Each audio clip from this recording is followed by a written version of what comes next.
நண்பர்களே, இன்னும் ஒரு இனிய காலை பொழுதில் தீதும் நன்றும் நிகழ்ச்சியில் உங்களை சந்திப்பதில் மிக்க மகிழ்ச்சி அடைகிறேன். சமீபத்தில் ஒரு நிகழ்ச்சியில் நான் மாணவர்களிடம் பேசிக்கொண்டிருந்த போது, உங்கள் அன்றாட வாழ்க்கையில் நீங்கள் எதை பற்றி விவாதிக்கிறீர்கள் என்ற ஒரு கேள்வியை கேட்டேன். கேட்டபோது பலரும் பலவிதமாக யோசித்தார்கள். சிலர் எதை பற்றியுமே விவாதிப்பதில்லையோ என்கிற அளவிற்கு மௌனமாக இருந்தார்கள். பிறகு அந்த உரையாடலில் நான் அவர்களிடம் சில கேள்விகள் வெளியே சில கருத்துக்களை குறிப்பிட்டேன். முன்பெல்லாம் மக்கள் எதை பற்றி பேசுவார்கள் என்று சொன்னால், பெரும்பாலும் செய்தித்தாள்களில் வரக்கூடிய கருத்துக்கள், அதாவது டீ கடையில் உட்கார்ந்து அரசியல் பேசுவார்கள். சில டீ கடைகளில் இங்கே அரசியல் பேசக்கூடாது என்றெல்லாம் கூட வாசகங்கள் எழுதி வைத்திருந்த காலங்கள் உண்டு. அந்த அளவிற்கு டீ கடைகள் கூட ஒரு மிகப்பெரிய அரசியல் மையமாக, அரசியல் களமாக இருந்த காலங்கள் இருந்திருக்கின்றன. இன்றைக்கு நாம் பார்க்கிறோம், அதே போல் ஒரு பொதுக்கூட்டம் நடக்கிறது, ஒரு அரசியல் கூட்டம் நடக்கிறது என்றால் மக்கள் விடிய விடிய அந்த பேச்சை கேட்ட காலங்கள் எல்லாம் இருந்திருக்கின்றன. ஆனால் இப்பொழுது ஒரு பொதுக்கூட்டம் நடக்கிறது என்று சொன்னால் பெரும்பாலும் அதை நின்று கவனிக்கக்கூடிய மக்கள் வெகு குறைவாக மாறிவிட்டார்கள். ஆனால் அரசியல்தான் அவர்கள் வாழ்க்கையை தீர்மானிக்கிறது. அரசியல்தான் அவர்களுடைய பிரச்சனைகளுக்கான பல்வேறு விதமான தீர்வுகளை பற்றி பேசுகிறது, மாற்றங்களை பற்றி பேசுகிறது. ஆனால் அப்படி இருந்தால் மக்கள் எதை பற்றி பேசுகிறார்கள், எங்கே பேசுகிறார்கள்? எதை பற்றியுமே அவர்கள் பேசுவதில்லையா என்றால் நிச்சயமாக பேசுகிறார்கள். எங்கு பேசுகிறார்கள்? சமூக வலைத்தளங்களில் பேசுகிறார்கள். சரி, சமூக வலைத்தளங்களில் பேசுகிறார்கள் தானே, அதில் என்ன இருக்கிறது? நேற்று டீ கடையாக இருந்தது, இன்றைக்கு ஒரு ஃபேஸ்புக்காகவோ ட்விட்டராகவோ இன்ஸ்டாகிராமாகவோ இருக்கிறது. இதில் என்ன குறை இருக்கிறது? அதே போல் கூட்டங்களை மக்கள் வந்து நின்று கேட்காமல் இருக்கலாம், ஆனால் யூடியூப்பில் வரக்கூடிய பேச்சுக்களை கேட்கிறார்களே, மீடியம் தானே மாறி இருக்கிறது, மக்கள் அரசியல் ரீதியாக என்கேஜ்டாகத்தானே இருக்கிறார்கள் என்று கூட ஒரு வாதத்தை முன்வைக்கலாம். ஆனால் இதில் என்ன மிக முக்கியமான ஒரு வித்தியாசம் இருக்கிறது என்று சொன்னால், எல்லா விதமான சமூக வலைத்தளங்களும் எதை பற்றி பேச வேண்டும் என்பதை சில சக்திகள் தீர்மானிக்கின்றன. எது ட்ரெண்டாக வேண்டும், எது வைரலாக வேண்டும், எதை நாம் பேசாமல் தடுக்க வேண்டும் என்பதை ஃபேஸ்புக்கினுடைய அல்காரிதமும் செய்கிறது, சில குழுக்களும் அதை செய்கிறார்கள். இப்பொழுது உதாரணமாக ஒரு விஷயத்தை பற்றி ஒரு 200-300 பேர் ஒரே நேரத்தில் போஸ்ட் போட்டால் அதுதான் இந்த உலகத்தினுடைய ஒரு முக்கியமான பிரச்சனை போல மாறிவிடுகிறது. ஒரு குறிப்பிட்ட பொய் குற்றச்சாட்டை ஒரு 20-25 யூடியூப் சேனல்கள் ஒரே நேரத்தில் பேசினால் அது உண்மை போன்ற தோற்றம் ஏற்படுகிறது. இங்குதான் ஒரு மிகப்பெரிய பிரச்சனை என்னவென்று சொன்னால், அரசியல் என்பது அது அரசியல் ரீதியான பேச்சுக்கள் திட்டமிட்ட வகையில் அது யாரையாவது சிலரை கேரக்டர் அசாசினேஷன் செய்வதாகவோ அல்லது வேறு சிலருக்கு எதிரான பொய் பரப்புரைகளை செய்வதற்கோ பயன்படுத்தப்படுகின்றன. சரி, மக்களுடைய மனநிலை அல்லது உணர்வு நிலை இதில் எப்படி இருக்கிறது என்றால், உதாரணமாக ஒரு சினிமா வருகிறது என்று எடுத்துக்கொள்வோம். அந்த சினிமாவை பற்றி ஒருவர் பாக்கி இல்லாமல் அவர்கள் அதை பற்றி எதிர்மறையாகவோ நேர்மறையாகவோ எழுதுகிறார்கள். அவ்வளவு தூரம் அதை பற்றி ஏதாவது ஒரு விஷயத்தை அவர்கள் வெளிப்படுத்துகிறார்கள். ஏன் ஒரு சினிமா நம்முடைய வாழ்க்கையில் அவ்வளவு முக்கியத்துவம் பெற வேண்டும்? அந்த அளவுக்கு முக்கியத்துவம் என்பது நம்முடைய வாழ்க்கையில் இருக்கக்கூடிய பல்வேறு பிரச்சனைகள் ஏன் பெறுவதில்லை? எத்தனையோ விதமான சமூக பிரச்சனைகள், அரசியல் பிரச்சனைகளை பார்க்கிறோம். அதோடு தொடர்புடைய அரசியல் பார்வையாளர்களோ மற்றவர்களோ தான் எழுதுகிறார்களே ஒழிய, பொதுமக்கள் விவாதிப்பதெல்லாம் பெரும்பாலும் அவர்கள் வாழ்க்கையோடு தொடர்பே இல்லாத சினிமா போன்ற விஷயங்கள் அல்லது சில குற்றச்செயல்கள் அல்லது சில கேளிக்கைகள், இவை தான் விவாதிக்கப்படுகின்றன. இது உண்மையில் மக்கள் எதை பேச வேண்டும் என்பதை ஒரு ஊடகம் தீர்மானிக்கிறது, ஊடகத்திற்கு பின்னால் இருப்பவர்கள் தீர்மானிக்கிறார்கள். இது ஒரு விதத்தில் பேச்சுரிமை என்பதை காட்டிலும் பேச்சை வரையறுக்கிற, பேச்சை திட்டமிட்டு திசை திருப்புகிற ஒரு செயலாக இன்றைக்கு இருக்கிறது. மக்கள் விழிப்புணர்ச்சியுடன் இந்த பிரச்சனையை அணுக வேண்டும். மீண்டும் இன்னும் ஒரு புதிய சிந்தனையோடு உங்களை சந்திக்கிறேன். நன்றி, வணக்கம்.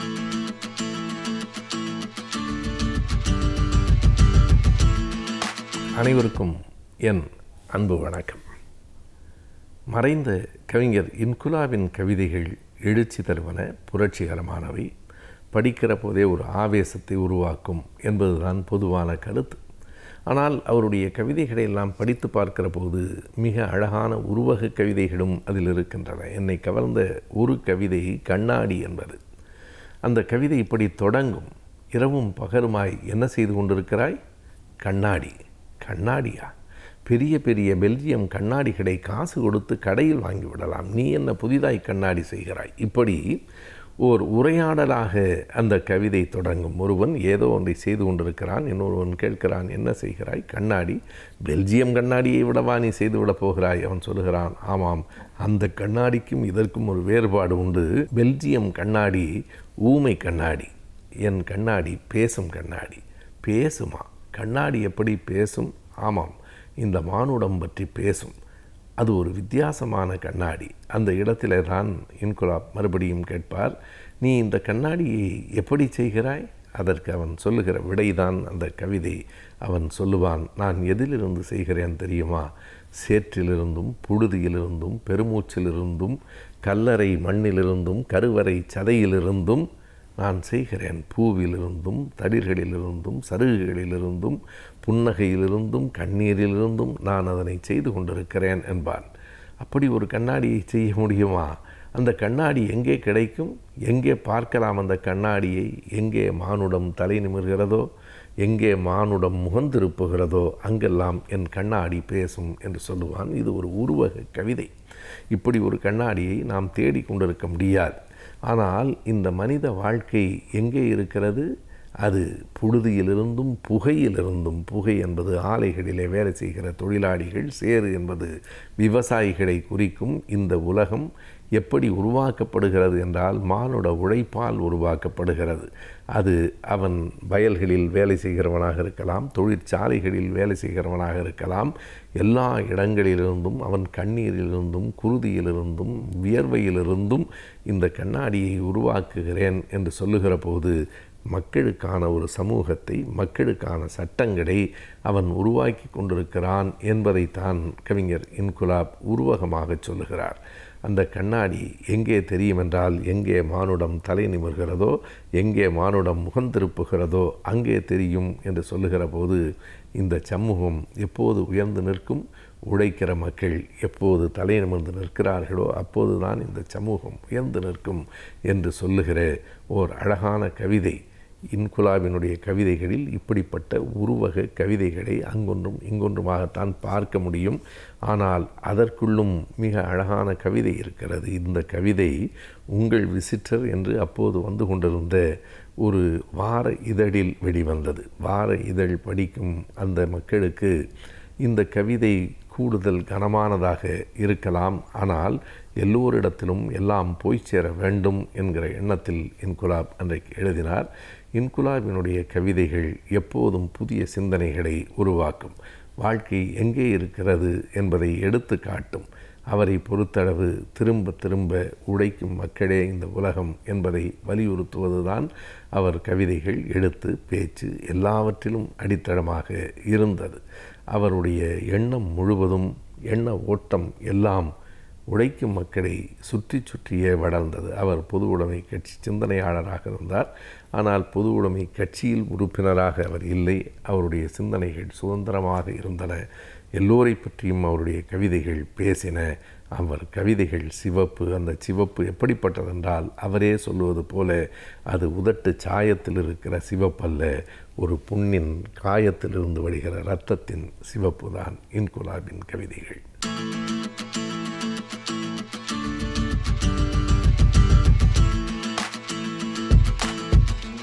வணக்கம் நேயர்களே, நாம் மன வாழ்க்கையில் ஏற்படக்கூடிய சிக்கல்கள், பிரச்சனைகள், இவைகளெல்லாம் நாம் எவ்வாறு சமாளிப்பது என்பதை பற்றி சில யூகங்களை நாம் பார்த்து வருகின்றோம்.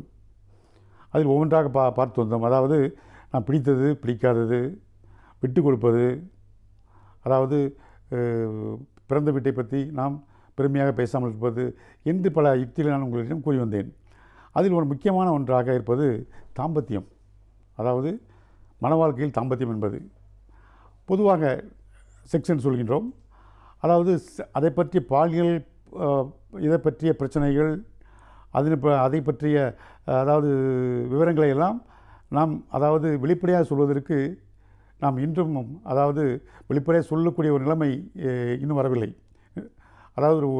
அதுபோல் ஒரு சந்தர்ப்பம் தான் நிலவுகின்றது. பால்நிலைகளை பற்றி, பாலியல் பற்றி விரிவாக வெளிப்படையாக சொல்வதற்கு முடியாத ஒரு நிலையில் இருக்கின்றோம். 6 சொல்கின்றோம். 6 என்றால் என்ன என்று அதாவது கேட்டோம் என்றால் 6 என்பது லத்தீன் லாங்குவேஜில் அந்த காலத்தில் அதாவது மருத்துவத்துறையில் கிரேக்கர்கள் லத்தீன் இவர்கள் தான் அவர்கள் கை ஓங்கியிருந்தது. அவர்களுடைய மொழிகள் தான் இன்றும் மருத்துவத்துறையில் நாம் பின்பற்றி வருகின்றோம். அதாவது அது லத்தீன் மொழியில் 6 என்றால் என்ன என்றால் பிரி என்று அர்த்தம், டிவிஷன் 2 மேஜர் பிரிவுகள், பைஃபர்கேஷன் என்று அர்த்தம், 2 மேஜர் பிரிவுகள் என்று அர்த்தம். அதை 6s என்று கூறினார்கள். அந்த 6 என்பது என்னவென்றால் அதாவது அது வாழ்க்கையில் எவ்வாறு அது பயன்படுகிறது என்றால் வாழ்க்கைக்கு முக்கியமான ஒன்றாக அமைகின்றது. அதாவது நம் வாழ்வை ஆரோக்கியமாக வாழ்வதற்கும் 6 உதவுகின்றது. அது மட்டுமல்லாமல் நாம் நீண்ட ஆயுளுடன் வாழ்வதற்கும் அது உதவுகின்றது. வாழ்வு அர்த்தமுள்ளதாக மாறுவதற்கும் அது உதவுகின்றது. வாழ்க்கையில் அர்த்தம் வேண்டுமானவா, அர்த்தமுள்ள வாழ்க்கைக்கு அது உதவுகின்றது. ஆக ஒவ்வொரு கட்டத்திலும் அது 6 என்பது நமக்கு அதாவது உதவுவதாக இருக்கின்றது. ஆரோக்கியமான வாழ்வு, அர்த்தமுள்ள வாழ்வு, நீண்ட ஆயுளுள்ள வாழ்வு இன்று நமக்கு அது பெரும் பங்கினை நமக்கு பகிர்கின்றது. அதாவது விஞ்ஞான முறை எடுத்துக்கொண்டோம் என்றால் எப்படி என்றால் விஞ்ஞான முறையில் உடல் ரீதியாக எடுத்துக்கொண்டோம் என்றால் அதாவது இருதயத்திலிருந்து நேரடியாக பிளட் சப்ளை எங்கு செல்கின்றது, தாம்பத்தியம் நடக்கும் நேரத்தில் அதை சப்ளை ஆகின்றது. அதாவது இதயம் தன்னுடைய சப்ளை ஒவ்வொரு ஆர்கன்களுக்கும் லிவர் இருக்கின்றது, கிட்னி இருக்கின்றது, லங்ஸ் இருக்கின்றது, ஒவ்வொன்றுக்கும் அது பிரான்ச் மூலமாக மெயின் பிரான்ச் என்று சிறு பிரான்ச் என்று அப்படி தான் செல்கின்றது ஒவ்வொரு உறுப்புகள் வேலை செய்வதற்கும். ஆனால் இந்த தாம்பத்தியத்தில் இந்த 6 இந்த செயல்படும் நேரத்தில் 5 புலன்களும் மனிதனுடைய 5 புலன்களும் ஒன்றாக இணைந்து செயல்படக்கூடிய நேரம் அது. அதாவது கோஆர்டினேஷன், கோஆபரேஷன் என்று ஒன்றுக்கொன்று கோஆர்டினேட் பண்ணி ஒத்துழைத்து மொத்தமாக ஒரே நேரத்தில் பணி செய்யக்கூடிய அந்த நேரம்தான், அதாவது செயல்படக்கூடிய நேரம்தான் நமக்கு தாம்பத்தியம். அந்த நேரத்தில் இருதயம் என்ன செய்கின்றது, நேரடியாக தன்னுடைய கண்ட்ரோல் எடுத்துக்கொண்டு நேரடியாக இரத்த சப்ளை அங்கே செலுத்துகின்றது. உடல் இந்த அளவுக்கு ஒத்துழைக்கின்றது பாருங்கள். அது மட்டும் இல்லாமல் அதை கண்ட்ரோல் பண்ணக்கூடிய, அதாவது தாம்பத்தியம் செக்ஷன் சொல்கின்றோமே, அதை கண்ட்ரோல் பண்ணக்கூடிய இடம் மூளையில் இருக்கின்றது. அதற்கு அருகில்தான் அறிவுத்திறன் உள்ள இடமும் இருக்கின்றது. இந்த 2 கண்ட்ரோல் ரூமும் மூளையில் அருகருகே இருக்கின்றது, அருகாமல் இருக்கின்றது, அடுத்தடுத்து இருக்கின்றது. ஆகவே அதாவது அறிவுத்திறன் அதிகமாக இருந்தாலும் அது ஸ்டிமுலேட் பண்ணுகின்றது, இது அதிகமாக இருந்தாலும் அதை ஸ்டிமுலேட் பண்ணுகின்றது.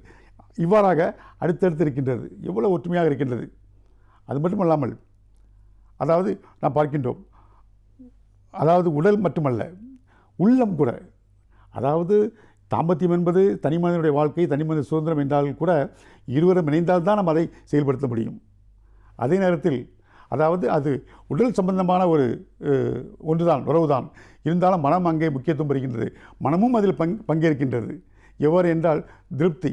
நமக்கு திருப்தி என்பது எப்படி கிடைக்கின்றது, நாம் உடல் மூலமாகத்தான் அதில் நாம் தாம்பத்தியம் என்பது கிடைக்கின்றது அந்த செயலில். அதே நேரத்தில் நாம் அதாவது திருப்தி என்று ஒன்று உண்டு. திருப்தி அடைந்தால் தானே நமக்கு திருப்தி என்று ஒன்று வரும். அது முடிவு கொண்டு வருவதற்கு திருப்தி தேவைப்படுகின்றது. அந்த திருப்தி எங்கிருந்து வருகிறது, மனத்திலிருந்து வருகிறது, மனம். ஆகவே அதாவது தாம்பத்தியத்தில் உடல் ரீதியாக இருந்தாலும் உள்ளமும் முக்கியமாக ஒரு பங்கை ஏற்றுக்கொள்கிறது. ஆகவே இது வாழ்க்கைக்கு முக்கியமான ஒன்று. இருந்தாலும் நாம் அதாவது செக்ஸ் என்ற வார்த்தைகளை சொல்வதற்கு நம்முடைய சமுதாயத்தில் சில ஸ்டிக்மாக்கள் இருக்கின்றது, அடைமொழிகள். அது மட்டுமல்லாமல் பட்ட பெயரெலாம் இருக்கின்றது. வெளிப்படையாக சொல்வதற்கே முடியாத ஒரு சந்தர்ப்பம் நிலவுகின்றது. அதனால்தான் இன்று அதாவது என்ன சொல்கின்றார்கள் என்றால் வாழ்வியல் மருத்துவம், வாழ்வியல் கல்வி என்று சொல்கின்றார்கள். அதாவது வாழ்வியல், அது மருத்துவவியல் கல்வி அப்படி என்று சொல்கின்றார்கள். குடும்பவியல் கல்வி என்று கூறுகின்றார்கள். அதை நாம் அழகு தமிழில் சொல்ல வேண்டும் என்றால், நம்முடைய அழகு தமிழில் அர்த்தமுள்ளதாக சொல்ல வேண்டும் என்றால் அதுக்கு தாம்பத்தியம் என்று சொல்லலாம். தாம்பத்தியம் என்பது ஒரு புண்ணியமான வார்த்தை, ஒரு கண்ணியமான வார்த்தை. நாம் அதை பயன்படுத்திக் கொள்ளலாம். ஆகவே தாம்பத்தியம் மனிதனுடைய திருமணத்தில் தாம்பத்தியம் என்பது முக்கிய பங்கு வகிக்கின்றது. தாம்பத்தியம் இல்லாமல் திருமணம் இல்லை. தாம்பத்தியம் இல்லாத திருமணங்கள் அதாவது நிலைக்கலாம். ஆனால் திருமணம் இல்லாத தாம்பத்தியங்கள் நிலைத்ததாக சரித்திரமில்லை. ஆகவே தாம்பத்தியம் என்பது ஒரு முக்கியமான ஒன்றாக இருக்கின்றது. தாம்பத்தியம் அதுவாக நம்முடைய சமுதாயத்தில் எடுத்துக்கொள்ளும் என்றால் திருமணத்திற்கு அப்பாற்பட்ட தாம்பத்தியத்தை சமூகம் ஏற்றுக்கொள்வதில்லை. அது கண்டிக்கத்தக்கது, அது தண்டிக்கத்தக்கது. நம்ம சமுதாயத்தில் திருமணத்திற்கு அப்பாற்பட்ட தாம்பத்தியம் ஒரு பாலியல் உறவு என்பதை சமூகம் ஏற்றுக்கொள்ளுமா? ஆணாக இருந்தாலும் சரி, பெண்ணாக இருந்தாலும் சரி ஏற்றுக்கொள்ளாது. அதே நேரத்தில் திருமணத்தின் மூலமாக நாம் அடையும் தாம்பத்தியம் இருக்கின்றதே, அதற்கு நம்முடைய சமூகம் என்ன கூறுகின்றது? அதை ஒரு புண்ணியமாக நினைக்கின்றது, ஒரு கண்ணியமாக நினைக்கின்றது, ஒரு மரியாதையாக நினைக்கின்றது. நமக்கு ஒரு மரியாதையும் கிடைக்கின்றது அந்த தாம்பத்தியத்துக்கு. அதை சாந்தி என்று கூறுகின்றோம், மன அமைதி, சாந்தி முகூர்த்தம் என்று கூறுகின்றோம் அல்லவா?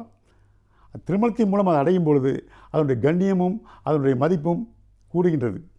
ஆகவே திருமணத்தில், தாம்பத்தியத்தில், அதாவது இந்த தாம்பத்தியம் ஈடுபடும் போது அதில் சில கட்டுப்பாடுகள் இருக்கின்றன. எழுதாத சட்டம், அது எழுதாத சில சட்டங்கள் இருக்கின்றன, சில கோட்பாடுகள், விதிமுறைகள், கட்டுப்பாடுகள் எல்லாம் இருக்கின்றன. நம்ம சமுதாயம் அதை அமைத்து தந்திருக்கின்றது. ஒரு செயல் இருக்கின்றது வைத்துக்கொள்வோம், ஒரு செயல் இருக்கின்றது, அந்த செயலில் ஒரு லிமிட்டேஷன் இருக்கும். அந்த லிமிட்டுக்குள்ளே நாம் இருக்க வேண்டும். சமுதாயம் ஒன்றை வைத்திருக்கின்றது, ஒரு செயலை. அந்த செயலை நாம் தாண்டும் பொழுது, அந்த செயலை மீறி, அந்த வேலையை மீறி, அந்த ஒரு லிமிட்டேஷனை மீறி நாம் செயல்படும் போது எப்படி இருக்கின்றது? அது சமுதாயத்திற்கு பயன்படும் பொழுது அது சாதனையாக ஏற்றுக்கொள்ளப்படுகிறது. சமுதாயத்திற்கு பயன்படாத இருக்கும் பொழுது, சமுதாயத்திற்கு தீங்கு விளைக்கும் போது அது தண்டனைக்குரியதாக ஆகிறது. ஆகவே சமுதாயம் நாம் அதை தவறு என்றும் சரி என்றும் அதை தீர்மானிக்கின்றது. அதாவது தாம்பத்தியத்தை பொறுத்தவரையில் என்னென்றால், அதாவது இதுதான் சரி, இதுதான் தவறு என்றில்லை, இதுதான் அளவு, இவ்வளவுதான் அளவு இருக்க வேண்டும் என்றெல்லாம் இல்லை. அதாவது நம்ம முடிந்தது, முடியாதது, பிடித்தது, பிடிக்காதது, அதாவது வேண்டியது, வேண்டாதது எல்லாம் அங்கே இருக்கின்றன. அதே நேரத்தில் தாம்பத்தியத்தில் அதாவது வக்கிரங்கள் இருக்கின்றது, கொடுமைகள் இருக்கின்றது, துன்பங்கள் இருக்கின்றது, விவகாரங்கள் இருக்கின்றன, கொடுமைகள் இருக்கின்றன, இதெல்லாம் இருக்கின்றன. இதையெல்லாம் கட்டுப்படுத்ததான் சமுதாயம் அதாவது சட்டங்களை, எழுதாத சட்டங்களை இயக்கி வைத்திருக்கின்றது, கட்டுப்பாடுகளை. அந்த கட்டுப்பாட்டுக்குள் இருக்கும் பொழுதுதான் அந்த தாம்பத்தியம் சிறப்பை பெறுகின்றது. ஆகவே இன்றைய இளைஞர்கள் அதாவது தாம்பத்தியத்தை பொறுத்தவரை எப்படி இருக்கின்றார்கள் என்பதை நாம் அடுத்த முறை சந்திப்போம். நன்றி, வணக்கம்.